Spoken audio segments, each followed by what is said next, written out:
नमस्कार, मी पौर्णिमा the Samant foods and ब्लॉगमध्ये तुमच्या सर्वांचं खूप स्वागत आहे. अधिक मास विशेष भाग 1मध्ये आज आपण करणार आहोत मस्त असा खुशखुशीत, जाळीदार व अगदी मार्केटमध्ये मिळतो त्याच प्रकारचा मैसूर पाक.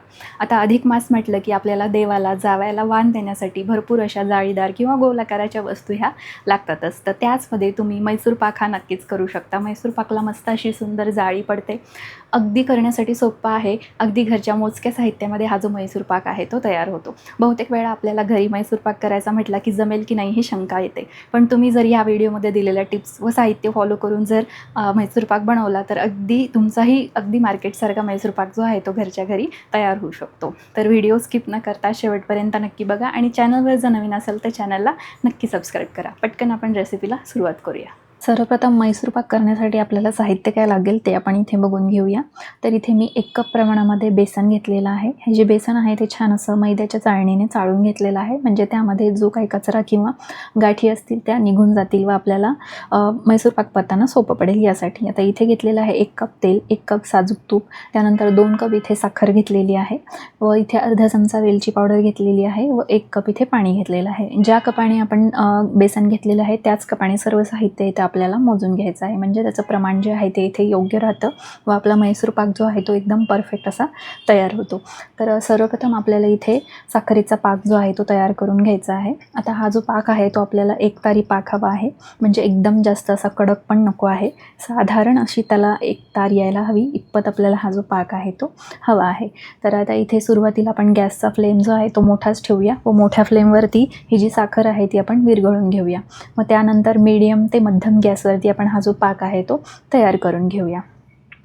तर इथे साधारण आपल्याला 2 कप बरोबर साखर लागतेच 1 कप बेसनासाठी, त्यामुळे इथे तुम्ही साखर कमी जास्त करू शकत नाही. तरी ही गोष्ट एक टीप तुम्ही लक्षात ठेवा. आता इथे आपल्याला तूप व तेल जे आपण घेतलेलं आहे ते इथे आपल्याला गरम करत ठेवायचं आहे, कारण आपण मैसूर पाक बनवणार आहोत त्यासाठी आपल्याला तेल व तूप जे आहे ते गरमच हवं आहे, ज्यामुळे की आपल्या मैसूर पाकला छान अशी जाळी येईल यासाठी. आता ह्याला बारीक गॅस करून ठेवायचा आहे. आपली बाकीची प्रोसेस होईपर्यंत हे तेल व तूप छान असं गरम होईल.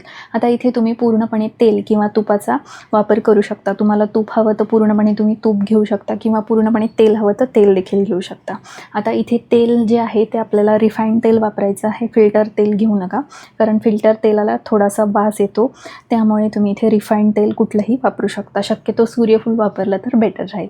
आता इथे तुम्ही बघू शकता साधारण 1-2-3 मिनटं झालेले आहेत आणि आपला पाक छान उकळलेला आहे. आता इथे आपण चेक करून घेऊया तार कशी येते. तसे तर इथे थोडंसं कमी चिकटच लागत आहे. अजून 2-3 मिनटं लागतील आपल्याला पाक तयार होण्यासाठी. थोडासा पाक असा आपल्याला चिकट हवा आहे व छान अशी एक तार त्याला यायला हवी. तर इथे अजून मी 2 ते 3 मिनटं छान पाक असा उकळून घेतलेला आहे. आता परत एकदा आपण ह्याला चेक करून घेऊया.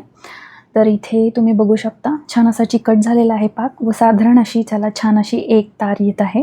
इथे आपला पाक व्यवस्थित असा तयार झाला आहे. हा पाक बनवण्यासाठी साधारण 5 ते 6 मिनटं एवढा वेळ लागतो.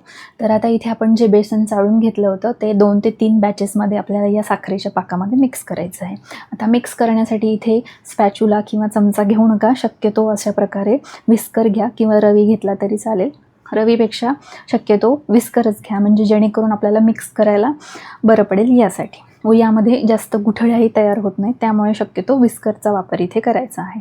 आता इथे 2 ते 3 बॅचेसमध्ये आपल्याला बेसन जे आहे ते घालायचं आहे, म्हणजे जेणेकरून यामध्ये गुठळ्या होणार नाहीत व ते व्यवस्थित छान असं पाकासोबत मिक्स होईल यासाठी. आता आपण हे बेसन मिक्स करत असताना इथे गॅसचा फ्लेम जो आहे तो आपल्याला इथे बारीकच ठेवायचा आहे, नाहीतर पटकन आपलं बेसन जे आहे ते करपू शकतं व पाक देखील जास्त प्रमाणामध्ये कडक होऊ शकतो. शक्यतो तुम्ही गॅस बंद केला तरी पण चालेल किंवा बारीक ठेवला तरी चालेल. आता इथे बघा पहिली 2 बॅच ज्या आहेत त्या छान व्यवस्थित मिक्स झाल्या. तर शेवटची बॅच तिसरी मी बेसनाची यामध्ये घातलेली आहे व ह्याला परत एकदा छान आपण मिक्स करून घेऊया. हे बघा इथे तुम्ही बघू शकता पहिला कलर आणि ह्या कलरमध्ये किती फरक आहे. मस्त छान असा ह्याला आता कलर येत जात आहे. तर आता इथे गॅसचा फ्लेम आपल्याला बारीकच ठेवायचा आहे व 2 मिनटं ह्याला करत करत आपल्याला छान असं ह्याला पाकामध्येच छान असं शिजवून घ्यायचं आहे. तर इथे साधारण 2 ते 3 मिनटं झालेले आहेत. आपल्या बेसनची कन्सिस्टन्सी तुम्ही बघू शकता, एकदम स्मूथ आणि छान अशी सिल्की टेक्स्चर आलेलं आहे व इथे आपलं तूप आणि तेल जे आहे ते देखील छान असं गरम झालेलं आहे. इथे लक्षात घ्या, छान असं तूप आणि तेल व्यवस्थित गरम हवं आहे, तरच आपल्या मैसूर पाकला छान अशी जाळी येते. तर आता इथे आपल्याला गॅसचा फ्लेम लोच ठेवायचा आहे व आपल्याला इथे एक एक चमचा करत यामध्ये तेल व तूप जे आहे ते घालायचं आहे. आता हे जे तेल व तूप आहे ते व्यवस्थित छान बेसनमध्ये मिक्स झालं की परत दुसरं घालायचं आहे. असे करत करत आपल्याला इथे एक एक चमचा करून यामध्ये तेल तूप असं मिक्स करत जायचं आहे. जसं जसं हे मिक्स होत जाईल तशा प्रकारे ह्याला छान अशी जाळी सुटत जाईल.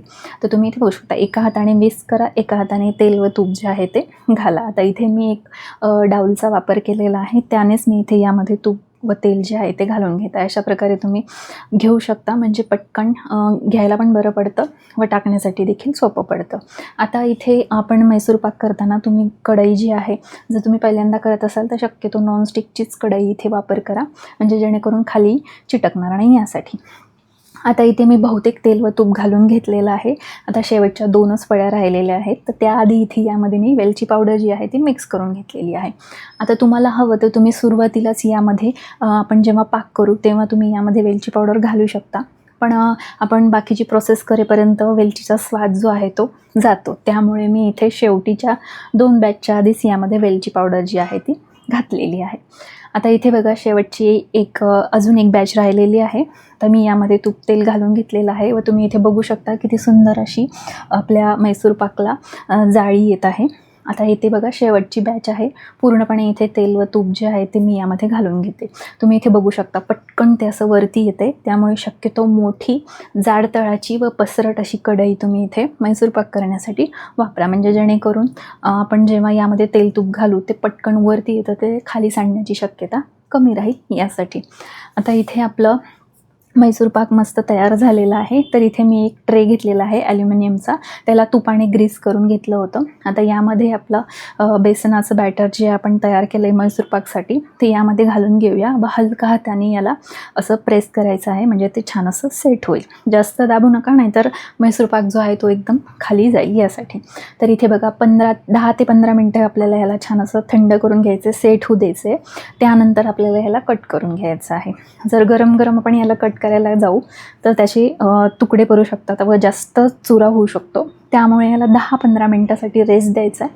आता हे गरम आहे, तर शक्यतो कपड्याने किंवा कडचीने तुम्ही ह्याला अशा प्रकारे उलटून घ्या, म्हणजे हाताला पोळणार नाही. आता ह्याचे आपण काप करून घेऊया. शक्यतो ह्याचे स्क्वेअर कापच असतात व मोठ्या आकारामध्ये असतात.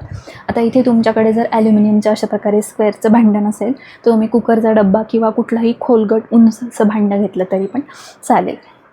तर हे बघा किती सुंदर असा आपल्या मैसूर पाकला कलर आलेला आहे व तुम्ही इथे बघू शकता जाळी देखील ह्याला व्यवस्थित छान अशी आलेली आहे. जसं अगदी मार्केटमध्ये मिळतो त्याचप्रमाणे आपण घरी एकदम सोप्या व साध्या पद्धतीमध्ये मैसूर पाक कसा करायचा ते बघितलं व कलर देखील तुम्ही बघू शकता. आतमध्ये व्यवस्थित छान असा डार्क कलर आलेला आहे व बाहेरच्या आउटसाईडला एकदम लाईट असा येल्लो कलर जो आहे तो बेसनाचा आलेला आहे. आता यामध्ये तुम्ही हवं तर थोडासा फूड कलर येल्लो घालू शकता, जेणेकरून अजून ते दिसायला छान असं आकर्षक दिसेल, पण मी यामध्ये घातलेलं नाही आहे. अशाच प्रकारे मी इथे बेसनचा वापर केलेला आहे. तर हे बघा किती सुंदर अशी जाळी ह्याला पडलेली आहे व इथे आपला मस्त असा मार्केट स्टाईल मैसूर पाक जो आहे तो तयार झालेला आहे.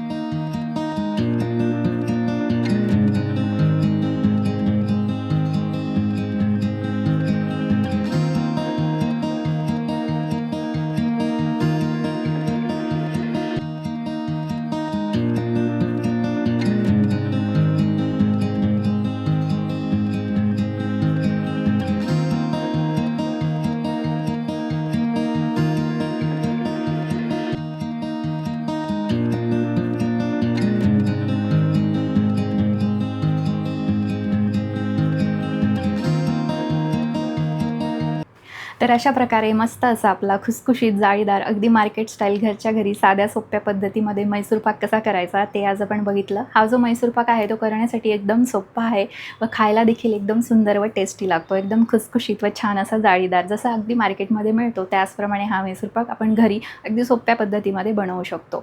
तर तुम्हीही एकदा ही रेसिपी नक्की ट्राय करा. फक्त दिलेलं प्रमाण व ज्या टिप्स आहेत त्या फॉलो करून ही रेसिपी ट्राय करा. अगदी 100% तुम्ही देखील घरच्या घरी पहिल्या प्रयत्नामध्ये देखील ही रेसिपी तुम्ही छान प्रकारे करू शकता. बाकी व्हिडिओ कसा वाटला कमेंट करून नक्की कळवा. व्हिडिओ जर आवडला तर व्हिडिओला लाईक करा, शेअर करा आणि सबस्क्राईब करायला विसरू नका.